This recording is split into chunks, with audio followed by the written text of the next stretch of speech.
अस्सलाम वालेकुम व्यूअर्स। ज़हीर अब्बास शुक्ताई अपने चैनल वर्ड्स ऑफ अलाह के ऊपर आप लोगों को खुशामदीद कहता है।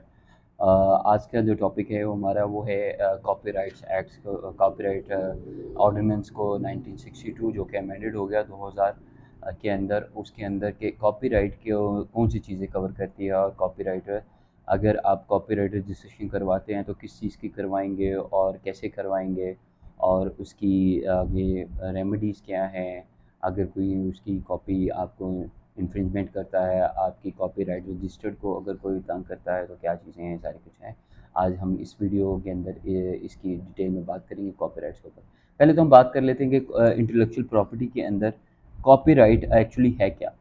कॉपीराइट लॉ के अंदर कहा जाता है कि अगर आपने कोई भी ऐसा काम या वर्क है जो आपका आर्टिस्टिक वर्क है, कोई म्यूज़िक है, वो क्रिएशन ऑफ माइंड है, you have a creation of mind.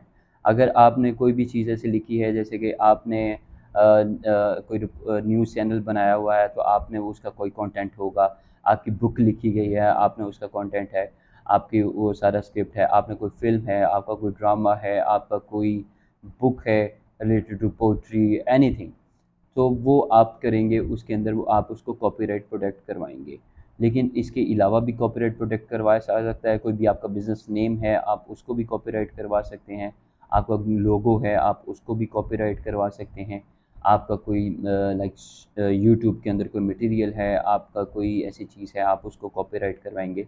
वो कॉपीराइट का एक प्रोसीजर क्या है जो कॉपीराइट आप जब करवाएंगे, इसका प्रोसीजर सिंपली ये है कि आपने जब करवानी है कॉपीराइट को रजिस्ट्रेशन के लिए, तो आपको आईपीओ जाना पड़ेगा। आईपीओ क्या है? आईपीओ पाक इंटेलेक्चुअल प्रॉपर्टी ऑर्गेनाइजेशन है, जिसके के अंदर आपने एक एप्लीकेशन सबमिट करनी होती है। वो आपने फॉर्म इन अ फॉर्म वे होती है, और उसके अंदर आपने डिटेल्स लिखनी है अपनी, कि आपने ये कॉपीराइट आपने करवाना है, उसका नाम आपने लिख दिया, बुक है, म्यूज़िक है, कोई भी वर्क है, आप उसको लिख देते हैं, उसकी डिटेल लिख दी। आप उसको यूज़ कब कर रहे हैं, कब से यूज़ कर रहे हैं, आपने उसकी डिटेल लिखनी है कि कब से यूज़ कर रहे हैं आप। और अगर आप ना भी करवाते कॉपीराइट प्रोटेक्ट, लेकिन अगर आपने उसको पब्लिश कर लिया है तो वो प्रोटेक्टेड है। लेकिन आप उसको करवा लेंगे तो आपके लिए बेहतर है कि अगर कल को कोई और बंदा आपकी इस नाम पे पब्लिश कर लेता है, कोई चैनल बना लेता है, कोई बुक पब्लिश कर देता है, कोई लाइक इंस्टीट्यूशन है तो वो इंस्टीट्यूशन है, कोई एकेडमी है, कोई किसी ने इंस्टीट्यूशन बनाया, स्कूल कॉलेज है, कोई चीज़ है, उसने कोई, मैंने अगर कोई लॉ फर्म बनाता हूँ और मैं लॉ फर्म बनाने के बाद उसको नाम तो ट्रेडमार्क, ट्रेड लोगोज और रजिस्टर्ड करवा लेता हूँ, लेकिन मैं उसका कॉपीराइट प्रोटेक्ट नहीं करवाता, तो तब भी वो चीज़ है। अब आया, अगर मैंने ये करवा ली तो वो प्रोसेस एप्लीकेशन के बाद, एप्लीकेशन के साथ मैंने क्या करना है, एप्लीकेशन सबमिट करके सारी डिटेल उसके अंदर लिख के, कब से मैं यूज़ कर रहा हूँ, मैं अपना नाम, एड्रेस, जिस चीज़ का कॉपीराइट करवाना है वो उसकी डिटेल, और उसकी अगर मैं उसकी कॉपी भी साथ लगा दूँ, कलर फॉर्म में है वैसे, वो साथ लग जाएगी। और फिर उसके साथ आपका एड्रेस आ गया प्रॉपरली, और हर चीज़ आ गई। बाय थ्रू अटॉर्नी कर रहे हैं, पर्सनली कर रहे हैं, और आपने कब से यूज़ कर रहे हैं, ये डिटेल आप उसके अंदर लिख देते हैं। और उसकी 8 कापीज़ आप जो हैं वो जमा करवाते हैं आईपीओ के अंदर, और उसकी फ़ीस होती है जो कि आजकल 2000 है।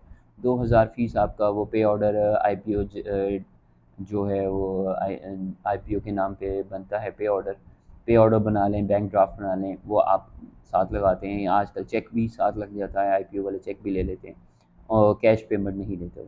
वो आपसे लेंगे, और वो लेने के बाद वो आपसे कॉपीज़ वगैरह और ये सारी चीज़ें, उसके बाद आपको क्या करना है, आपको विदिन 2 मंथ जो है वो publication in any newspaper, national या लोकल कोई भी न्यूज़पेपर के अंदर आपको ही पब्लिश करवाना है कि ये आपका कॉपीराइट आप रजिस्टर्ड करवा रहे हैं। उसका फॉर्मेट भी है उसके अंदर के, क्या अखबार में आपने वो पब्लिश करवाना है और कैसे करवाना है, वो आपको सारी डिटेल उसकी मिलेंगी।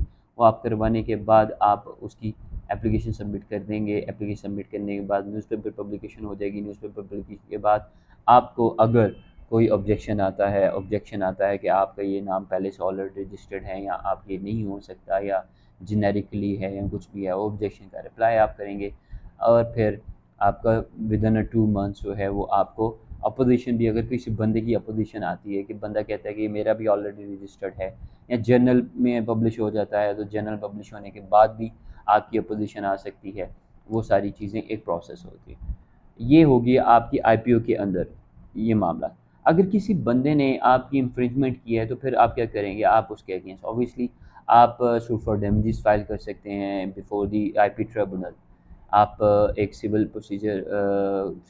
प्रोसीडिंग को यूज़ करते हुए आप डैमेजेस का सूट फाइल करेंगे, परमानेंट इंजंक्शन लेंगे अगेंस्ट दैट पर्सन कि ये यूज़ करें। लेकिन आपका रजिस्टर्ड होना ज़रूरी भी है और नहीं भी है। अगर नहीं होता, आप प्रायर यूज़र हैं और अगर उसने यूज़ कर लिया है, अगर रजिस्टर्ड करवा लिया, तो उसने बताना है कि मैंने कब से रजिस्टर्ड किया है, कब से यूज़ कर रहा हूँ।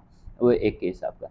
फिर क्रिमिनल प्रोसीडिंग में है, अगर आपका कोई सॉफ्टवेयर वगैरह है या आपकी कोई ऐसी चीज़ है सॉफ्ट फॉर्म में है, आपका डाटा है, आपका कोई ऐसा कोड है, तो वो अगर कॉपीराइट इन्फ्रिंज होता है, चोरी होती है, तो फिर वो एफआईए की जुरिस्डिक्शन होती है। अदरवाइज़ लोकल पुलिस में आप सेक्शन 67 और 66 के अंदर लोकल पुलिस में एफआईआर करवाते हैं और एफआईआर करवाने के बाद उस बंदे को अरेस्ट करवाते हैं और जो भी चीज़ उसकी जो आपकी वो इन्फ्रिंज कर रहा है या जो उसने वायलेशन की है, वो फिर कॉन्फिस्केट कर ली जाती है और उसका फिर प्रॉपर्ली ट्रायल वगैरह वो सारी चीज़ें होती हैं। ये आपका था कॉपीराइट से लेके। और मज़ीद हम किसी वीडियो में फिर आपसे बात करेंगे। आपको कोई सवाल हो कॉपीराइट से लेके या कोई भी क्वेश्चन हो तो आप मुझसे ज़रूर पूछ सकते हैं। ज़हीर अब्बास सुक्ताई, वर्ड्स ऑफ लॉ को दीजिए इजाज़त। आपसे फिर मुलाकात होगी अल्लाह ने के बाद।